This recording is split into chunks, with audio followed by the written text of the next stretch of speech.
आज मिलने जा रही है। सीएम विष्णुदेव साय किसानों को बड़ी सौगात देंगे। बता दें 2 साल का बकाया बोनस जो उन्हें देना था आज उन्हें मिलेगा।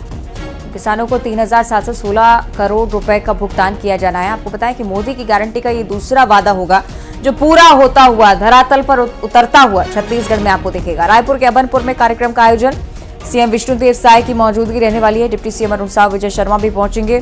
तमाम आला नेता आज मौजूद रहेंगे। आज दोपहर 1 बजे कार्यक्रम का आयोजन छत्तीसगढ़ में। आज का दिन बेहद खास क्योंकि घोषणा पत्र में जो वादे किए गए हैं उन्हें एक एक कर भारतीय जनता पार्टी धरातल पर उतार रही है। उन्हीं में से एक किसानों को ये सौगात थी जिसे मेंशन किया गया था। आज दोपहर 1 बजे का इंतजार और किसानों को 2 साल का बकाया बोनस सरकार की तरफ से भुगतान के तौर पर दिया जाएगा। मोदी की गारंटी का दूसरा वादा पूरा होने जा रहा है आज और बड़ी सौगात किसानों को मिलने जा रही है। दोपहर 1 बजे ये कार्यक्रम का आयोजन रखा गया है जिसमें सीएम, डिप्टी सीएम शामिल होंगे।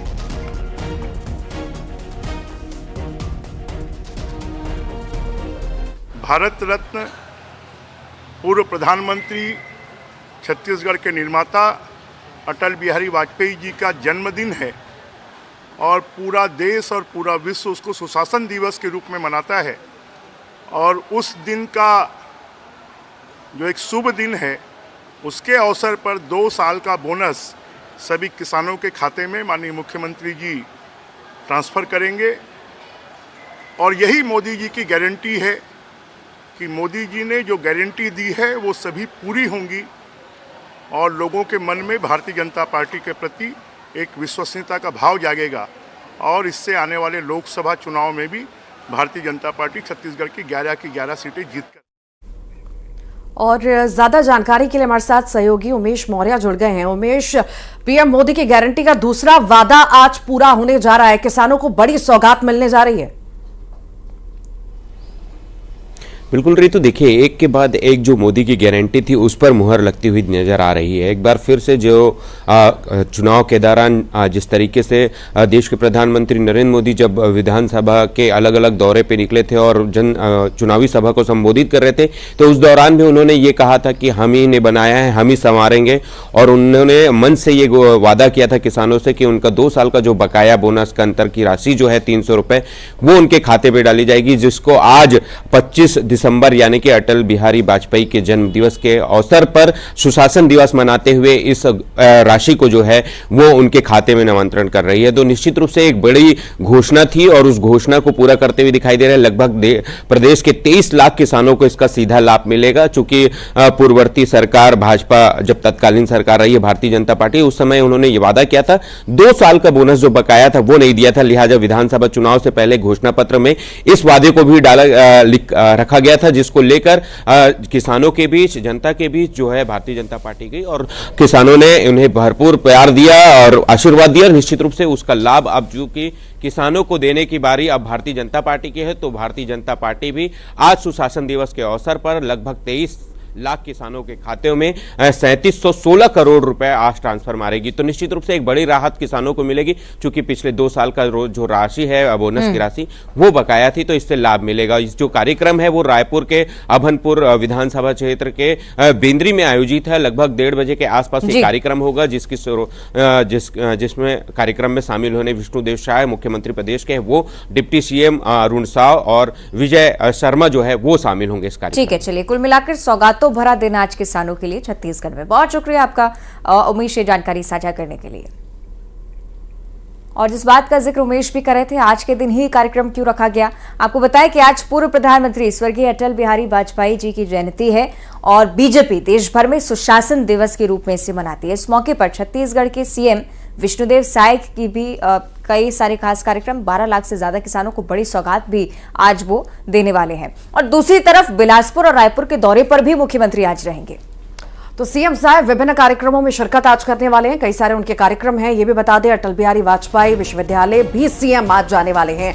धान बोनस राशि वितरण समारोह में शामिल होंगे और उत्सव 2023 के लोकार्पण कार्यक्रम में भी शामिल होंगे। कोनी में विद्या भारती के पदाधिकारियों से मुलाकात भी सीएम विष्णुदेव साय करने वाले हैं।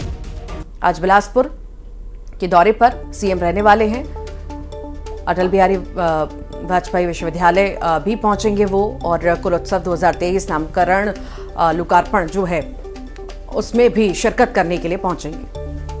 तो विभिन्न कार्यक्रमों में शिरकत करने के लिए सीएम पहुंचने वाले हैं। छत्तीसगढ़ में पूर्व प्रधानमंत्री अटल बिहारी वाजपेयी की जयंती को बीजेपी सुशासन दिवस के रूप में मनाने जा रही है, जिसको लेकर अंबिकापुर में जिला प्रशासन ने तैयारियां पूरी कर ली हैं। आपको बताएं कि इस बार सुशासन दिवस पर सरकार किसानों को 2 साल का बकाया धान बोनस देने वाली है। प्रदेश के किसान इससे काफी खुश हैं। देखिए,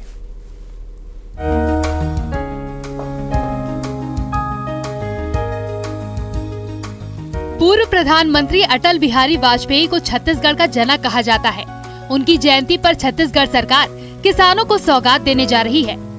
बीजेपी सरगुजा जिले के 1 लाख से ज्यादा किसानों को करीब 193 करोड़ 61 लाख रुपए बकाया बोनस के तौर पर भुगतान करने जा रही है। बोनस को लेकर किसान काफी उत्साहित हैं। अच्छा लग रहा है वैसे भाई, क्या बोलते हैं, 2 साल का बोनस बचा हुआ था, उसको भाजपा सरकार वादा किया था ये 25 तारीख को उसको देंगे। अगर दे देता है तो बहुत बढ़िया बात है। 25 दिसंबर को पूर्व प्रधानमंत्री अटल बिहारी वाजपेयी की जयंती पर सुशासन दिवस के रूप में राज्य के सभी जिलों एवं ग्राम पंचायतों में मनाई जाएगी। सरगुजा कलेक्टर कुंदन कुमार ने ग्राम पंचायतों में पहले से निर्मित अटल स्तंभ की साफ सफाई और आवश्यक मरम्मत कराने के निर्देश दिए थे। वहीं पीजी कॉलेज के ऑडिटोरियम में जिला स्तरीय कार्यक्रम भी आयोजित किया जा रहा है, जिसकी तैयारी लगभग पूरी कर ली गई है। माननीय अटल बिहारी वाजपेयी जी जो छत्तीसगढ़ के जनक थे, उनके तैल चित्र पे माल्यार्पण जो है माननीय जनप्रतिनिधियों द्वारा, अधिकारियों द्वारा किया जाएगा। ये कार्यक्रम सवेरे मॉर्निंग में होगा। उसके बाद दोपहर में 12 बजे के आसपास माननीय मुख्यमंत्री जी जो धान बोनस का जो वितरण कार्यक्रम है 2014, 15 और 15-16 का, जो जिसकी संख्या किसानों की संख्या करीब ज़िले में 31,000 है और करीब 65 करोड़ की जो है बोनस वितरण की राशि माननीय मुख्यमंत्री जी द्वारा किसानों के खाते में जो है ट्रिकल के माध्यम से अंतरित की जाएगी। उसका जो जिला स्तर का कार्यक्रम है वो पीजी कॉलेज ऑडिटोरियम में है। अटल सुशासन दिवस के लिए जिला प्रशासन ने लगभग तैयारी पूरी कर ली है। करीब 328 अटल स्तंभों की साफ सफाई कर ली गई है। वहीं किसान 2 साल के बकाया बोनस के मिलने से काफी खुश नजर आ रहे हैं। श्रवण महंत, न्यूज़ 18, अंबिकापुर। आगे बढ़ते हैं, बात करेंगे महासमुंद की, जहां हत्या के आरोपियों को उम्र कैद की सजा सुनाई गई है। हत्या के 2 आरोपी जिन्हें कोर्ट की तरफ से उम्र कैद की सजा का प्रावधान मिला है। तो 4 साल पहले हत्या हुई थी और इसी मामले में सजा सुनाई गई है। पत्नी की शिकायत पर बसंत चौहान और शीतल चौहान को गिरफ्तार किया गया था। टंगिया से वार कर हत्या इनके द्वारा की गई थी। आरोपी बसंत चौहान और शीतल चौहान को उम्र कैद की सजा सुनाई गई है। हत्या के ये दोनों आरोपी हैं जिन्हें उम्र कैद की सजा सुनाई गई है। 4 साल पहले इनके द्वारा हत्या को अंजाम दिया गया था और उसके बाद अब जो है कोर्ट का फैसला आया है, उम्र कैद की सजा इन्हें सुनाई गई।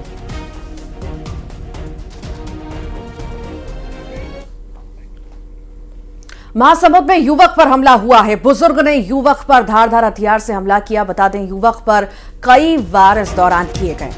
प्राथमिक उपचार के बाद युवक को रेफर किया गया है रायपुर के लिए।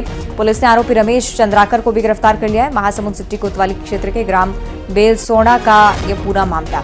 महासमुंद की आपराधिक घटना, जानलेवा हमला इस व्यक्ति पर क्यों हुआ है, पुलिस इसकी जांच कर रही है। लेकिन धारदार हथियार से बुरी तरह से वार, गंभीर हालत में ये व्यक्ति है। रायपुर में फिलहाल इलाजरत।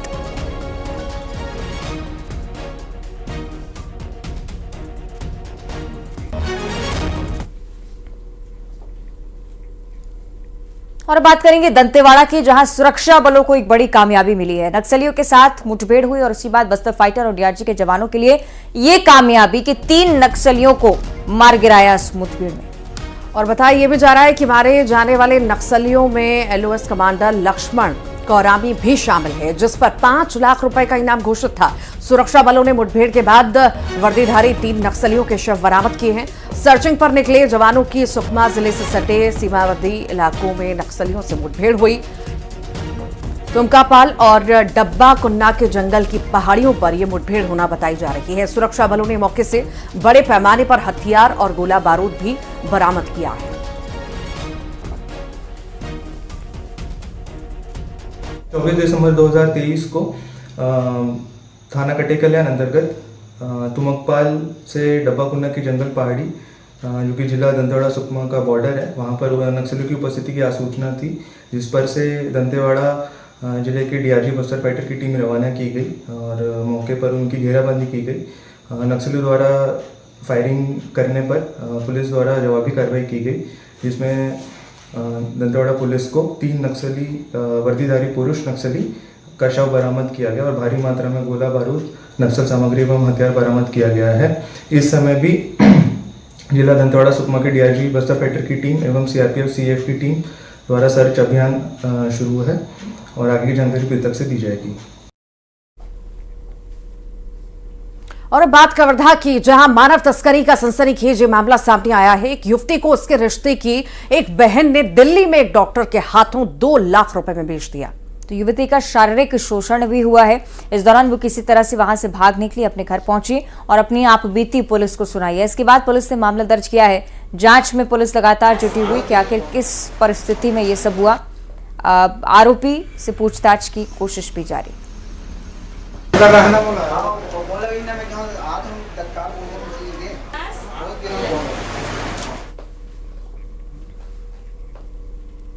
अगली जानकारी जगदलपुर से, जहां आज एंटी नक्सल ऑपरेशन को लेकर अहम बैठक की गई है। कल आपको बताएं कि डीजीपी, एडीजी, डीआईजी, एसआईबी और आईजी बस्तर इसमें शामिल हुए। 2 घंटे से ज्यादा वक्त तक बैठक चली और उसके बाद एंटी नक्सल ऑपरेशन को कैसे जोर देना है, इस पर रणनीति तैयार हुई है। तो नक्सली गतिविधियों से निपटने की रणनीति पर चर्चा इस बैठक में की गई है। कोऑर्डिनेशन सेंटर में इस बैठक में नक्सल ऑपरेशन को नए सिरे से चलाने का फैसला लिया गया है।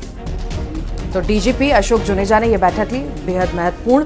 एडीजी नक्सल ऑपरेशन मौजूद रहे, डीआईजी, एसआईबी, बस्तर आईजी भी इस बैठक में शामिल हुए।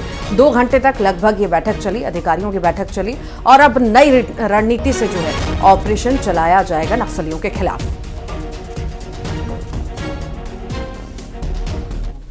बस्तर संभाग के अंतर्गत वर्तमान में नक्सल विरोधी अभियान की क्या कुछ परिस्थिति है और आगामी दिनों में किस रणनीति के तहत हमको कार्य करना चाहिए, इस संदर्भ में आज एक समीक्षा बैठक हुई है। पुलिस मुख्यालय से डीजीपी महोदय, एडीजी नक्सल ऑपरेशन एवं संभाग के सभी पुलिस अधीक्षकगण आज इस बैठक में उपस्थित रहा और वर्ष 2023 में अब तक क्या कुछ हमारा उपलब्धि रहा और आने वाला जो 5-6 महीने जो प्रमुख रूप से जो ऑपरेशन सीजन रहा, इस दौरान हमको किस किस तरीके से आगे कार्रवाई करना चाहिए और हमारा क्या कुछ ताकत रहा, किन इलाके में हम लोगों का और बेहतर काम करने के लिए गुंजाइश है, इन सब के बारे में बारीक से डिस्कशन हुआ। और हाल फिलहाल में जो घटनाक्रम भी घटित हुआ है, इसको किस तरीके से हमको आने वाला समय में रोकथाम के लिए और जो घटना का अंजाम देने वाला जो माओवादी के खिलाफ और प्रभावी रूप से कैसे कार्रवाई कर सकता है, इन सब तमाम विषय पर काफी एक विस्तार रूप से समीक्षा बैठक हुई। और रायपुर पुलिस लगातार गुंडे बदमाशों के साथ कबाड़ियों पर भी नकेल कस रही है। बताया जा रहा है कि पुलिस ने 18 कबाड़ियों पर कार्रवाई की है और इनसे हजारों क्विंटल कबाड़ भी जब्त कर लिया गया।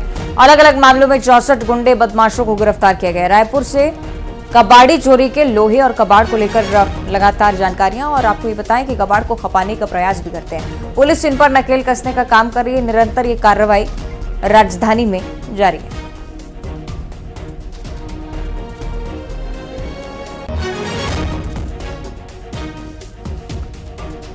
कबाड़ियों के खिलाफ पुलिस का ये कड़ा एक्शन। गुंडे बदमाशों अपराधियों के खिलाफ तो कार्रवाई चल ही रही है, लेकिन कबाड़ी जो कि जिनसे जब्त किया जाता है बड़ी मात्रा में कबाड़। एक शिकायत मिलती रहती है कि कई बार जो छोटी छोटी चोरियां होती है जो लोहे के या अन्य सामानों के, वो कबाड़ियों के यहाँ बेच दिया जाता है। तो उसको लेकर वरिष्ठ अधिकारियों के निर्देश पे कल एक व्यापक अभियान चलाया गया था और जिनके यहाँ भी इस प्रकार से जो भी सामान मिले तो उनसे, क्योंकि वैध दस्तावेज की मांग की जाती है, 41-1-4 के तहत कार्रवाई की गई है उनके खिलाफ में। अगर कोई भी वैध दस्तावेज अगर प्रस्तुत करते हैं तो वो छोड़ दिया जाता है, अदरवाइज उनके खिलाफ में कार्रवाई की जाती है। देश में हर मिनट में सड़क हादसे होते रहते हैं, लेकिन छत्तीसगढ़ में सड़क दुर्घटना के मामले काफी ज्यादा बढ़ गए हैं। एनसीआरबी ने हाल ही में सड़क हादसों को लेकर आंकड़ा जारी किया है। वो चौंकाने वाला है। छत्तीसगढ़ सड़क हादसों में पहले नंबर पर है। छत्तीसगढ़ में रफ्तार हजारों लोगों की जान ले चुकी है। 2022 में सड़क हादसों में 16,893 लोगों की मौत हुई, जो काफी ज्यादा है। छत्तीसगढ़ में 2021 में 19,265 आकस्मिक मौत के मामले सामने आ चुके हैं।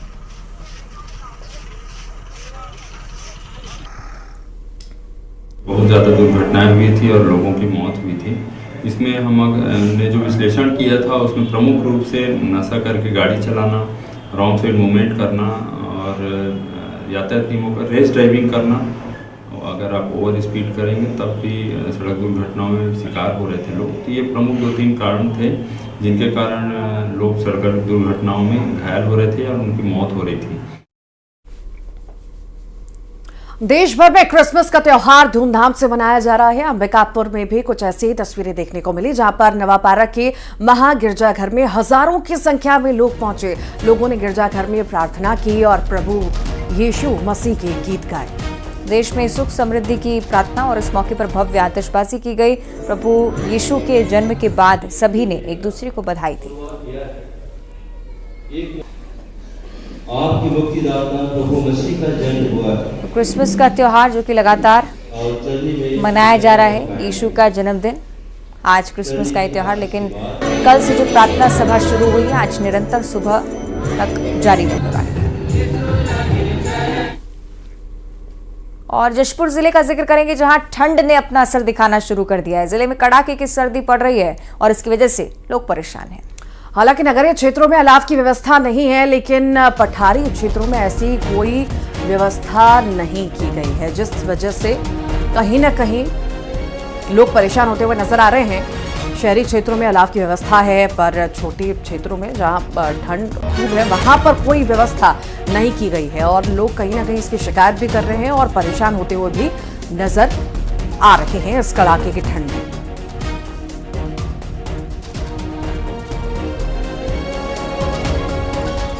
जशपुर का जिक्र कर रहे हैं, जहां ठंड से लगातार लोग परेशान हो रहे हैं। नगरीय क्षेत्रों में व्यवस्था अलाव की, लेकिन पठारी क्षेत्रों में ना होना, ऐसी जगहों पर जहां पर सबसे ज्यादा सर्दी पड़ती है, लेकिन निरीक्षण करने के लिए चूंकि अधिकारी नहीं पहुंचते, इसलिए ये लापरवाही निगम कर्मियों की तरफ से की जाती है। जशपुर का अगर जिक्र कर रहे हैं, यहाँ अलग अलग प्रशासनिक अमले को इस तरह की जिम्मेदारी संभालते हुए देखा जाना चाहिए, लेकिन पठारी क्षेत्रों में अलाव की व्यवस्था नहीं है और सहाय लोगों के लिए किसी प्रकार का कोई इंतजाम जशपुर में नजर नहीं आता। ठंड पड़ रहा है और पार्ट शेड में और भी ज़्यादा ठंडा पड़ रहा है, लेकिन प्रशासन कोई भी ध्यान नहीं दे। शहरों में तो अलाव का वो किया जा रहा है, लेकिन देहातों में पार्ट एरिया में कोई ध्यान नहीं दिया जा रहा है। ठंड बहुत पड़ रही है सर, बगीचा में एकदम हालत ख़राब हो रही है हमारे बुजुर्ग लोगों की। अलाव की व्यवस्था यहाँ तो की गई है, लेकिन बाकी देहातों में जैसे पार्ट थर्प एरिया, वहाँ पे कोई व्यवस्था नहीं है। यहाँ तो नगर पंचायत की तरफ से कुछ अलाव वगैरह जल रहे तो थोड़ा राहत हो जा रहा है। सरगुजा जिले में ठंड बढ़ने की वजह से रजाई और कंबल की दुकानों पर खरीदारी के लिए लोगों की भीड़ जुटना शुरू हो चुकी है। आपको बता दें कि पिछले दिनों सरगुजा में न्यूनतम तापमान 5 डिग्री तक पहुंच चुका था और यही वजह है कि लोगों की मुश्किलें इस बार भी बढ़ सकती हैं। यहाँ ठंड से बचने के लिए लोग अलाव और गर्म कपड़ों का सहारा ले रहे हैं और इसी के चलते दुकानों पर अच्छी खासी भीड़ और अच्छी खासी कमाई चुकी व्यापारियों के लिए भी हो रही है। अंबिकापुर का अगर जिक्र करें तो लगातार ऐसे अलग अलग क्षेत्र जहाँ से ठंडी हवाओं के आने के चलते तापमान में गिरावट की तमाम सूचनाएं सामने आती हैं। 5 डिग्री सेल्सियस तक जब तापमान जा रहा है सरगुजा में, तो आप समझ सकते हैं कि असहाय लोगों के लिए सबसे बड़ी समस्या। प्रशासनिक अमला लगातार कोशिश करता हुआ कि उनके लिए सहायता उपलब्ध कराई जा सके और दूसरी तरफ आम लोग जो कंबलों की खरीदारी करें।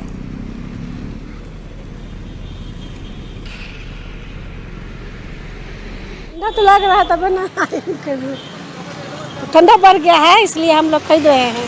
एक कम्बल से नहीं गुजारा जा रहा था। बादल तो दिख रहा है, ठंडा तो बढ़ेगा। कंबल खरीदने आई हूँ, ठंड बहुत बढ़ गया है। जितना कपड़ा था कम पड़ रहा है, इसलिए और लेने आई हूँ।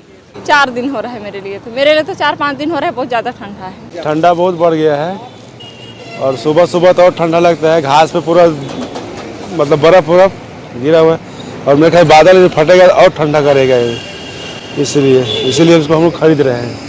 अब तो आदमी खरीद ले रहे हैं अपने गुजारे के लिए। अब जाते जाते आदमी है तो खरीद के ले जा रहे हैं, वो अच्छी बात है। और इसी के साथ इस बुलेटिन में इतना है। नमस्कार।